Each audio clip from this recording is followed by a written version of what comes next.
Hi, this is Kerry Artek with Wicked Stocks bringing you a weekly DIA report.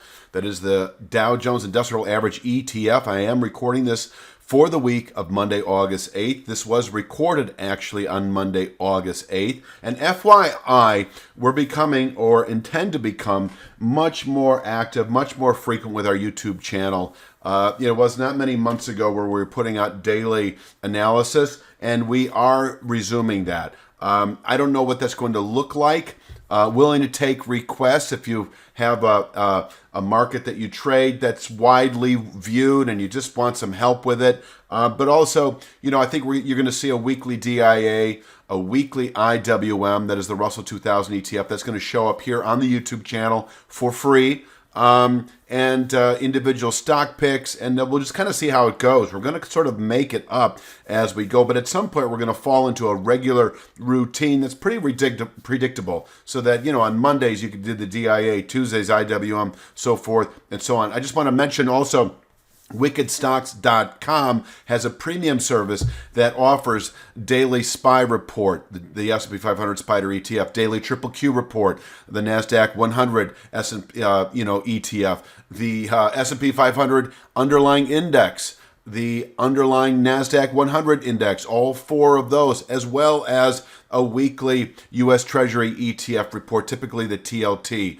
and 2 individual stock picks a week. So you get all that for the premium package. It's very reasonably priced, and you may consider, if you're a daily Triple Q or a daily SPY trader, you may consider taking a look at that. Anyway, enough of that. Let's jump into the analysis itself. This is quite similar to what we're seeing in the other markets. The charts are different. When I say the other markets, I'm talking the other indexes, the NASDAQ 100, the S&P 500. There are some similar buy signals that I'm going to show you that the Dow is presently in the midst of. Let's take a look and zoom in just a little bit. First and foremost was about 3-4 weeks ago when we settled above the descending 1/3 speed line. I use 1/3 and 2/3 speed lines a lot for trend identification. It's not my primary trend identification, but it's a close second to my channel studies. And in fact, I'll show here that there's a channel top coming down this week at 328.58.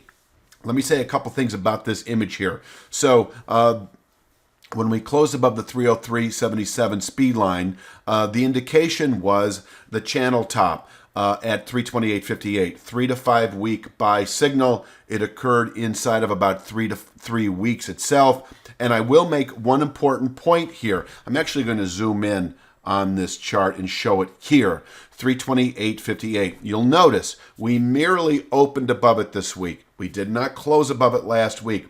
Settlement-based signals are more reliable than open-based. That is not to say that you won't find decent support at 328.58 this week. I think you will. In fact, this is a good formation that is well suited not only for day traders and 3 to 5 day swing traders, but perhaps 2 to 3 week position traders out to near-term investors who trade the 2 to 3 month time horizon and beyond. This is the area where you may set a long position. Now, with regard to day traders and 3 to 5 day swing traders, fully valid. But for 2 to 3 week traders on out, it is a tentative buy signal. You can certainly buy 328.58 down to 326.37 this week. 326.37 is a former rising channel top we settled above a couple of weeks ago, and now is closing in on and intersecting next week, this week and next week really, with the descending channel top. So this is a zone of support. It actually held last week, as you can see, for the most part, 326.37 to 328.58. Provided we close the week above 328.58, we enter what I consider to be kind of a longer term, and by that I mean 2 to 3, 3 to 5 month buy signal that should play out to the move high from last January of 369.49. Now, of course, there will be hurdles on the way up, and I will apprise you of those. There's Fibonacci retracement levels. I'm not going to get into that in this one. Those are easy to draw up on any chart, and you can find those yourself. But what I am going to point out is a descending 2/3 speed line this week at 336.58. And with regard to speedline analysis, and that image I showed earlier, where it was at 303.77, I believe it was, and well below the market now that we closed above about a month ago. The target for speedline analysis, you close above the descending 1/3 speed line, the descending 2/3 speed line becomes your objective. The descending 2/3 speed line is 336.58. I put more emphasis, though, on this upper 320s, 326.37 to 328.58. I think it is the trend identifier as we continue into later year. And assuming we close this Friday above it, I think you can anticipate 369.49 as a retest by the end of the year. There will be trouble spots on the way up. The first one for me is 336.58. We can top out there this week, and we could fall back to the channel top that is presently at 328.58 and dropping a little bit every week. We could fall back to that by the end of next week. We could trade inside that kind of widening wedge for several weeks. If there is a battle to be placed between 328.58 and 336.58, I think it is likelier that 336.58 will give way and lose that battle, so to speak.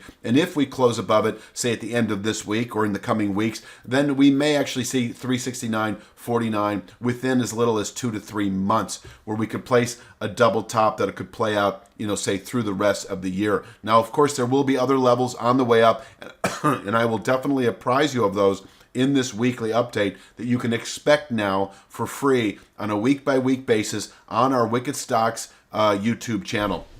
Let's talk about the possibility that this market weakens. Now, after all, we did not close the week last week above that 328.58 descending channel top. It actually held the highs. We opened above it on Monday morning. We're trading above it presently. It offers initial support this week. Very well suited for day traders. Very well suited for short-term 3 to 5 day swing traders who may actually anticipate now 336.58 within the week. But because it's only an open-based signal, it does not have the strength and reliability, if you will, of a closed base. So closing the week above 328.58 is critical. And if we fall back this week and settle not only below 328.58, but certainly below 326.37, we have a bit of a, on the chart, it will look like we opened above it and closed below it. And that in itself is a sign of weakness. So closing the week below the 326.37 to 328.58 area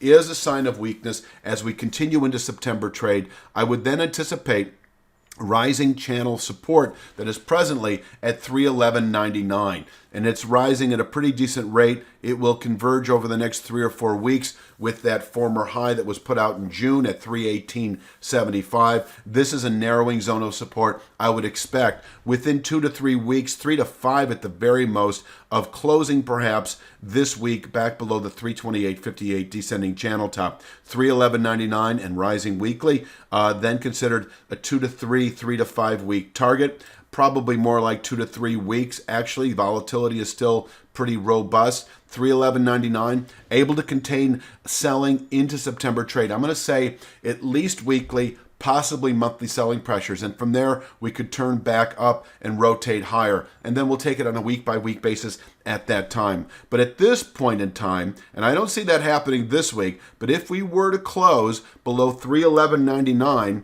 I would anticipate then falling back into the mid-290s again. You had the 296.39 low from June, and that was in very close correlation with that pre-COVID high. That was, I think, like February of 2020, that 295.95. So a return to those areas.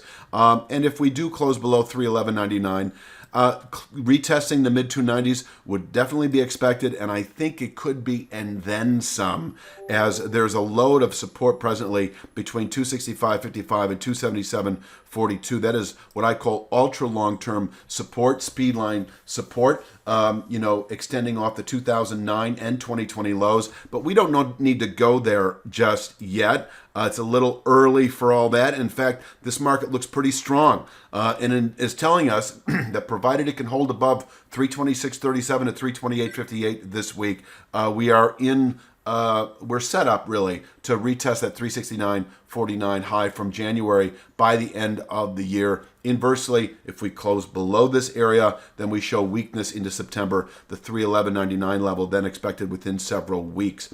I think that pretty much rounds it out. I'll be back next week with another weekly DIA report. Keep looking, keep coming back to the Wicked Stocks channel. Every day we're going to be putting out something new. Tomorrow, the IWM. You have a great day.